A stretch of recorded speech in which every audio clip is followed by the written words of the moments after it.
bienvenida a este segmento de entrevistas este lunes 28 de diciembre. Me acompaña Adrián Zapata y juntos vamos a conversar con nuestros invitados sobre esa noticia, ese evento que nos ha dado a hablar a lo largo del día.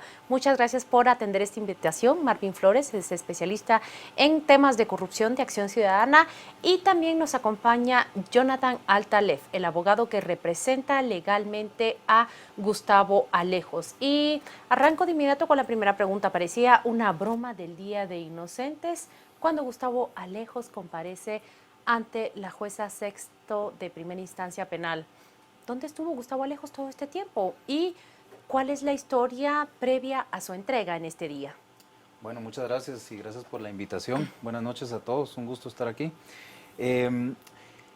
Yo soy contratado por la familia de Gustavo Alejos, no había tenido contacto con él y pues hasta hoy en la mañana pues se me indicó de que se iba a presentar. De hecho hubo una hora a la que se iba a presentar que era más temprano, a las 8 de la mañana. Luego me dieron una contraorden de que ya no se iba a presentar y luego pues nos dieron la cuestión de que él ya estaba ya enfrente de la torre de tribunales. No tuve contacto con él, solamente con la familia, quien me contactó para ver la posibilidad de que se le defendiera, ¿verdad? En cuanto al lugar en donde él estaba, dentro de su declaración, a mí no me consta, pero él indica que estaba en la casa que habita normalmente, la que fue allanada todo este tiempo, ¿verdad? Salvo el día que fue allanada probablemente, ¿verdad? Pero es algo que no me consta. Entonces, aparentemente ese día se dio a la fuga, pero luego volvió a su casa. Adrián. Sí, Marvin, en el esquema de todo lo que ha sucedido hoy, ¿cómo evaluar pues son 2 meses, creo yo, de dilación entre que él decide entregarse, que además evidencia un poco algunos fallos en el tema de persecución criminal, pero cómo evaluar estos 2 meses en el marco de esto y sobre todo con el hecho del reciente fallo de la CC en el marco de los genéricos? Sí, bueno, es un tema realmente complicado y también parecía cabalmente, como Claudio lo decía, broma, pero digamos 27 de octubre sale la orden de captura, 27, son 2 meses prácticamente en el que él estuvo prófugo. Nos preocupa desde la óptica que haya sido una entrega, es decir, que se haya entregado, se haya presentado voluntariamente a la justicia, porque entonces eso implica seguramente una estrategia de la defensa para un proceso de negociación, lo cual ya hemos visto. Yo no soy experto en tema penal, pero hemos visto casos anteriores donde ese tipo de estrategias han servido para negociar algún tipo de cosas y luego terminan en no lo que uno que espera, como lo que espera el pueblo de Guatemala, no sanción contra, evidentemente hay que demostrarle un juicio contra los corruptos y los corruptores. Entonces, bueno, me llama la atención que haya estado en su casa. Incluso eso quiere decir que las fuerzas de seguridad evidentemente están fallando en el tema de persecución en cuanto a investigación y persecución y seguimiento, ¿no?, de quienes son prófugos de la ley y por quien se ofrecía nada más y nada menos que en 100,000 quetzales de recompensa, por ejemplo. ¿Pero qué se encuentra el abogado para responder justamente a esa sospecha o ese señalamiento que hace Marvin Flores? ¿Hay alguna estrategia? ¿Hay detrás de la entrega alguna negociación o acuerdo con las autoridades para que Gustavo Alejo sea beneficiado, por ejemplo, con una medida sustitutiva para empezar? Claro. Bueno, yo soy partidario y creo que en estas épocas en donde existe tanta supervisión por parte de la población en cuanto al actuar y la gente, gracias a las redes sociales, se ha dado el hecho muy interesante y muy bueno que las personas están muy pendientes de lo que resuelven los jueces y así debería de ser. Estamos siendo supervisados los abogados, los jueces, o sea, los abogados actuando en todos los papeles, como fiscales, como jueces, como defensores. Y en ese orden de ideas, pues yo sí puse mis condiciones en el sentido de que si yo iba a defender a esta persona, yo no me iba a presentar por escrito. Yo le dije, si él tiene una orden de captura, él debe de comparecer ante el juzgado que emitió su orden de captura. Esa fue una condición muy clara que yo le hice a la familia de él. Yo no puedo estar defendiendo a alguien a través de papeles, ¿verdad? En cuanto a que sea una estrategia, no, realmente no es una estrategia, es simple y sencillamente lo que manda la ley. Y considero yo pues que ya serán las instancias pertinentes las que deberán de evaluar sobre el peligro de fuga, que tal vez es lo que tal vez le preocupa al licenciado, pero creo que en este caso pues habría que esperar también la resolución de la jueza. ¿Qué esperan ustedes de esa resolución que aparentemente mañana podría anunciarse?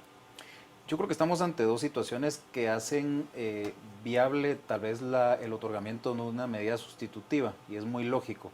Por primero está lo que establece el Código Procesal Penal en cuanto al peligro de fuga, que considero yo pues que alguien que se ha presentado voluntariamente, pues ese peligro de fuga queda desvanecido simple y sencillamente porque se presentó voluntariamente y está dispuesto a someterse a cualquier medida sustitutiva de prisión, entiéndase estar bajo vigilancia de la Policía Nacional Civil. El otro aspecto que habría que considerar por parte de la juzgadora es el peligro de obstaculización a la averiguación de la verdad, que considero yo que en este caso pues no existe, puesto que el Ministerio Público pues ya lleva muchos meses de estar llevando una investigación y por lo tanto pues la investigación debería de estar ya, si no concluida, pues ya por concluirse, ¿verdad?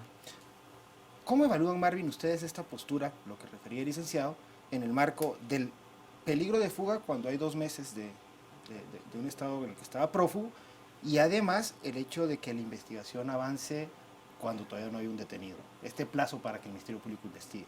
Sí, por eso nosotros decíamos que de hecho las propias declaraciones que en exclusiva obtuvo Canal Antigua del propio sindicado, Gustavo Alejos, él decía que no se había entregado por el tema de vacaciones de los jueces y por el tema de seguridad personal, pero estuvo en su casa. Entonces, digamos, yo lo que veo es que hay una serie de contradicciones que realmente acá el Ministerio Público ojalá tenga toda la capacidad de presentar la carga de la prueba respectiva para la acusación, bueno, que hoy fue la primera declaración. Entendemos que mañana la jueza dicta la primera resolución en el caso, pero sí nos parece una serie de incoherencias, digamos, se trata de una investigación de una red, hablamos de 12 implicados, de los cuales 11 ya han sido capturados, él que se entrega, que están en prisión, y lo curioso del caso es que de los 11 que están acusados de asociación ilícita y cohecho pasivo, pero él está acusado de lo mismo, pero también de cohecho activo. Es decir, aquí pareciera que él es... Tráfico de influencias. Tráfico de influencias, que es el otro, pero digamos, lo que tienen en común los 11 que ya estaban más él, es el cohecho, el tráfico de influencias por un lado, y en el lado de él la diferencia es que los demás tienen cohecho pasivo, él tiene cohecho activo. Aparte del tema de tráfico de influencias, que lo tienen los proveedores, él más 3 involucrados en la red. Entonces aquí el tema, digamos, sí no nos parece que llegue solo ahí el tema. Es más, de hecho, el tráfico de influencias a nuestro criterio va arriba y abajo de Roberto Alejos, perdón, de Gustavo Alejos, e incluso al lado horizontal. Es decir, él, hay que recordar que fue ex secretario privado del presidente Álvaro Colón, ha sido nombrado por la propia CICIG, de lo cual el abogado conoce muy bien el tema, porque él en algún momento fue abogado, fue parte del equipo de CICIG, no en este caso, entiendo en otros casos, pero él sabrá del tema. Entonces, en el informe de financiamiento de la política que hace CICIG, mencionan a Gustavo Alejos como un actor clave en el financiamiento de mínimo 3 partidos políticos, la UNE, la GANA y todos. Entonces, para nosotros el tema de tráfico de influencias va más allá, y ese tema nos involucra aspectos mucho más allá del propio caso de la red de negociantes de la salud, que se descubre por el caso Ixpisa, que es otro caso vinculado. Entonces esto va más allá. Nosotros creemos que eso no termina ahí, pero evidentemente será CICIG y el Ministerio Público quienes lo puedan demostrar. Y lo que creo que está ahora a prueba, que creo que es algo que hay que tener mucho en cuenta, es dentro de todo el círculo del sistema de justicia, la parte de juzgar, ¿no? La capacidad de juzgar, porque ya vimos que en la parte de investigación, con CICIG y el MP pues han hecho algo, pero en la parte de juzgamiento hemos visto casos de impunidad, como el caso de Medrano, que ha entrado y salido de las cárceles como que fuera su casa. En el caso del bufete de la impunidad de la señora jueza Gisele Reynoso, hemos visto ese tipo de casos. Entonces nos llama y nos preocupa mucho la atención que se haya dado un tema de una entrega 2 meses después, de una forma tan... Y que la defensa, bueno, que acá está el abogado que dice que él no conocía del tema. Entonces yo, por ejemplo, si fuera abogado no me metería a defender a alguien que no conozco los antecedentes o del caso al menos. Pero supongo que usted conoce el caso muy bien desde que la familia le habló. ¿Cuándo hizo la familia acercamientos con usted? Estimo que hace tal vez un par de semanas. ¿Estudió usted el caso? Estuve viendo las noticias, también ellos me transmitían algunas cuestiones, porque algunos de ellos han ayudado, han trabajado también para las empresas de determinada manera, entonces sí me pusieron al tanto de algunos detalles, ¿verdad? Sin embargo, yo creo que hay que tener claro, y eso sí no se nos puede escapar, un aspecto muy importante, que es que todos somos inocentes mientras no se demuestre lo contrario, y considero yo, con el debido respeto y con la humildad de vida, que se está partiendo ya desde que la persona es culpable de lo que se le está indilgando. Yo los invito a ustedes, yo hoy me quedé impresionadísimo realmente, y no es porque yo esté sentado en la silla de la defensa, de la ligereza con la que se ha abordado este caso. Pareciera que se está satanizando, o se está tildando de ilegal conductas que son totalmente normales dentro del giro Por de cualquier ejemplo, ¿a qué comerciante. se refiere? Me refiero a llamadas telefónicas que se hacen, los invito mañana, probablemente se van a hacer unas conclusiones al respecto. Llamadas telefónicas en donde se hacen algunas conversaciones con personas que también venden medicamentos, es decir, mi patrocinado es un vendedor de medicamentos, él se dedica al comercio y habla con otros que también venden medicamentos, y realmente se le trata de dar un tinte. Y esto es muy importante. ¿Quién da el tinte? Realmente todo esto parte de un informe que hace la Comisión Internacional contra la Impunidad, y parte de investigaciones realizadas por muchas veces, y en este caso no escapa a la realidad, extranjeros que muchas veces no conocen la idiosincrasia, no conocen el tema y emiten conclusiones, y de ahí para adelante se va un caso que se va armando. Y realmente cuando vemos la imputación, y yo creo que eso es de verlo antes, respetar la presunción de inocencia por un lado, y escuchar la imputación y ver los medios de investigación con los que cuenta. ¿Cuál de esas conversaciones puede ser malinterpretada? Ilústrenos con uno de esos ejemplos. Una conversación que desde su perspectiva es natural, pero que se le da un tinte, dice usted, ilícito. Claro, yo recuerdo ahorita, hasta hoy me puse al tanto del caso, les soy honesto. Yo recuerdo una conversación en la que se está adquiriendo producto farmacéutico por parte de una farmacia, y le dice, bueno, cuánto te puedo vender, cuánto me vas a aceptar de tal producto. Y realmente yo creo que realmente eso está dentro del comercio, o sea, están haciendo una compraventa, se está llamando para ofrecer producto, como cuando a uno lo llaman de una tarjeta de crédito para ofrecerle una tarjeta de crédito, es una venta realmente. Y entonces pues se tilda, y la fiscalía, me parece a mí, con mucha ligereza dice a la jueza que la persona que está recibiendo la llamada ya fue ligada a proceso, como si eso fuera importante. Realmente eso no tiene ninguna importancia. Llama la atención el tema que usted mencionaba, Lica, en el tema de la idiosincrasia por el desconocimiento de actores externos a la dinámica del país.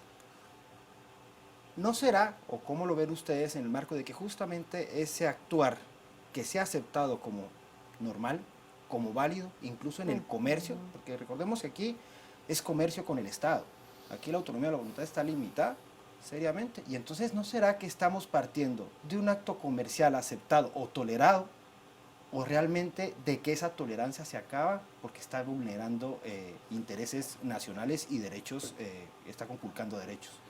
Esa es una pregunta muy importante, y qué bueno que la hizo Lick. En este caso realmente es algo muy poderoso, y que está en el centro de todo este tema, y es que realmente mi patrocinado, el señor Gustavo Alejos, el pecado que comete, por así decirlo, es dar precios más bajos, y es evidente. No hay una escucha telefónica. Yo los invito a ustedes a analizar con detenimiento la imputación que se hace de tráfico de influencias. Si hubiera un tráfico de influencias, veríamos nosotros que se está adjudicando productos o compra de productos a un precio más alto, pero realmente lo que sucede en este caso no es un detrimento hacia la población. Él lo que está haciendo es vendiendo al precio más bajo. Pero no es confundir el tema del precio con el volumen de venta, que también genera un beneficio mayor en un tema de cooptar el mercado. Claro, pero el artículo 28 de la ley de contrataciones es bastante claro en el sentido de que lo que se busca en este caso, cuando ya los productos ya pasaron por todos los filtros de calidad, y que estos ya todos han pasado por estos filtros de calidad, es precio. Y mi patrocinado es el que tiene los precios más bajos. Entonces yo me pregunto cómo a alguien se le puede imputar un delito de tráfico de influencias por haber obtenido contratos millonarios, y que en ese caso ni siquiera son tan altos los montos, déjenme decirles, cuando él vende más barato. O sea, no hace sentido. Realmente yo por eso les digo, no hay que generalizar. No toda persona que está siendo sindicada por parte del Ministerio Público y de la CICIG necesariamente es culpable. Es lamentable ver lo que sucede a veces. Pero veamos cómo reacciona Marvin Flores, que ha estudiado de la corrupción y redes de corrupción también, tanto privadas como estatales, a declaraciones como las siguientes. He hecho una copia de las declaraciones literales o como la transmitieron los medios directamente de la audiencia que tuvo el señor Gustavo Alejos. Una de ellas es: no es vida estar huyendo cuando se es inocente. Es la primera declaración, entiendo yo. Luego dice: yo creo que fui un beneficio para el Seguro Social porque logré bajar los precios. Vamos a escucharlo directamente para que no sea mi voz la que valga, sino directamente el registro que tiene Canal Antigua de dicha audiencia. Que jamás me puse yo de acuerdo con alguien para ir a un precio mucho más alto, como en el caso de la metformina. Como les repito, yo logré que la metformina se bajara a 50 centavos, después de que existe una adjudicación que a ustedes les debe de constar de Ajefinsa a 4 quetzales. O sea que yo creo que fui un beneficio para el Seguro Social de bajar los precios, como decía ahí. Lo que pasa es que si hubiera tenido tráfico de influencias, ¿usted cree que se hubieran tardado tanto en adjudicarme cuando yo era el de mejor precio, como lo dice la señorita fiscal? Todos los productos que yo gané fue por precio. Jamás me uní a ningún grupo, y usted oyó ahí las llamadas donde me proponían a mí que me uniera ahí para poner los precios altos, y mi respuesta ¿cuál era? Que no. Yo bajé los precios en su totalidad. El alfacalcidol se lo bajé de 3 quetzales a 1 quetzal. El dutasteride empezó Agencias J.I. Cohen vendiéndolo a 13 quetzales. Lo bajamos hasta 5 quetzales, perdiéndole yo al producto. Y ahora que yo me salgo del mercado, ¿cómo cree que lo están vendiendo? A 13 quetzales otra vez. Yo no sé si es pecado, licenciada, vender uno a un precio más barato. Si usted se da cuenta, yo no hablo con ningún director para decirle que me adjudique, no le ofrezco a nadie ningún centavo. La señorita dice ahí que yo hablo con un miembro de la junta directiva que se llama Gustavo, lo cual es totalmente falso. No conozco al señor Gustavo. Lo escuchamos de viva voz de Gustavo Alejos. Marvin Flores, ¿cómo se reacciona ante este tipo de declaraciones, bueno, ante esta defensa? Yo insisto, yo no soy abogado ni experto en el tema penal. Me llaman dos cosas poderosamente la atención. Primero, el abogado menciona que no hay ninguna escucha telefónica que involucre en el tema de tráfico de influencias, pero el juicio está empezando. Entonces yo, por ejemplo, al menos yo no he escuchado, al menos en otro caso como La Línea, donde hayan escuchas telefónicas que se proyectan al público y que se saben. No sé si el abogado las conoce, seguramente. No sé por qué él dice que no hay ninguna escucha telefónica que no lo involucran si el juicio no ha empezado, o sea, no se ha dado el debate, no han sido públicas las escuchas, no sé, me queda esa duda. Porque también parece que el señor Gustavo Alejo está muy enterado. Bueno, él podría estar más enterado que el propio abogado, porque él dice que recién se ha integrado al caso, de que se le acusa. Es decir, pero él también está hablando en las declaraciones que acabamos de escuchar de un tema de precios, cuando estamos hablando de un tema de tráfico de influencias. Es decir, si yo les puedo explicar muy brevemente cómo funciona un esquema de corrupción en el Seguro Social. Que lo ¿Cómo hemos visto funciona? Eso nos interesa en el tema conocer. de contrato abierto. En el tema de contrato abierto, que son 4 empresas vinculadas a un mismo proveedor, que él mismo lo mencionó ahí, bloquean a través de amparos los procesos de licitación o de contrato abierto, para que las unidades ejecutoras de presupuesto, de las cuales hay 4 que están detenidos en esta estructura, hagan compras directas, que son abajo de 90,000 quetzales. Y ahí entonces ya es un tema de precio y juego, de proveedor, etcétera, ¿no? Pero son compras directas mínimas. De hecho, hay otro caso, y está también involucradas algunas de las empresas del señor Alejos, que es el caso de Sabia Pharma, que es el tema vinculado con los enfermos renales crónicos. Entonces, de verdad, acá yo creo que la jueza Silvia de Paz, si no estoy mal, ese es el apellido. Silvia de León. Silvia de León, perdón.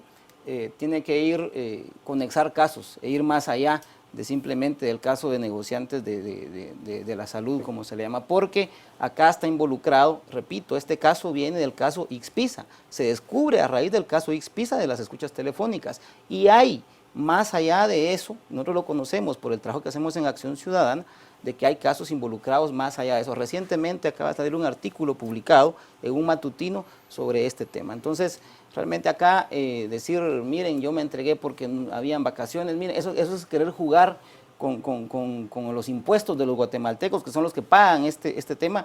Yo no digo que el señor sea, que cabalmente, como dice la defensa, yo no estoy asumiendo que él sea culpable, porque entonces yo estaría incurriendo también en un delito, sino yo lo que digo es que de verdad tenemos que ponernos serios en todo el sentido de la palabra y de todos los casos que hay involucrados acá, porque a la larga, acá lo que tenemos que ver es qué le depara al sistema de salud en este país. Por ejemplo, no es posible que 2 niños hayan muerto por falta de oxígeno en un hospital nacional. No tiene nada que ver con este caso, pero sí tiene que ver, con este caso en específico, pero sí tiene que ver con la crisis que ha causado en el Estado de Guatemala la corrupción que ha habido en toda la administración pública. Marvin, llama la atención lo que usted refiere, porque justamente el abordaje al problema del abastecimiento de insumos en salud parece ser una cloaca que se destapa con las declaraciones que hoy brinda el señor Alejos.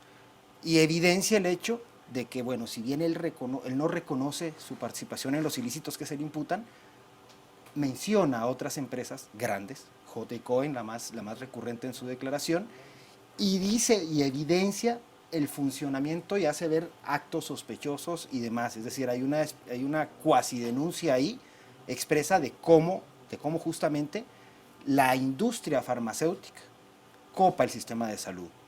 ¿Qué opinión le merece en ese sentido entender este colapso de salud frente no solo a un individuo, sino a algo que parece ser el modus operandum permanente de las farmacéuticas en este país? Es que así es, y no hablemos solo de las farmacéuticas, hablemos de las constructoras.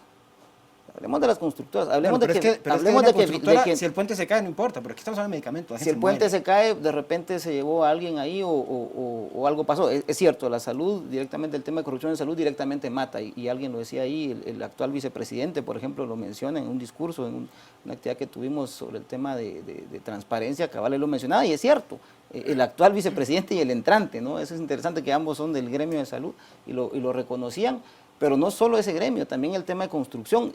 Cuando hablabas de copar estructuras, esos 2 grandes gremios, el de proveedores, construcción y salud, no todos evidentemente, pero algunos sí, de los más grandes, han tenido la capacidad de cooptar sistemas electorales de financiamiento de campañas que se traducen luego en contratos y en negocios de este tipo que estamos viendo. Pero el caso concreto de Acción Ciudadana ha detectado algunas acciones similares en farmacéuticas que al margen de Sagafarma y estas. Los tenemos. Nosotros vamos a ir ahora a un corte comercial, pero por favor permanezca con nosotros en un segundo segmento. Vamos a hablar de detalles que han quedado sueltos y hablaremos de ese gran desafío que tienen fiscales y jueces y también abogados defensores cuando se enfrentan a casos tan complejos de corrupción. Ya volvemos.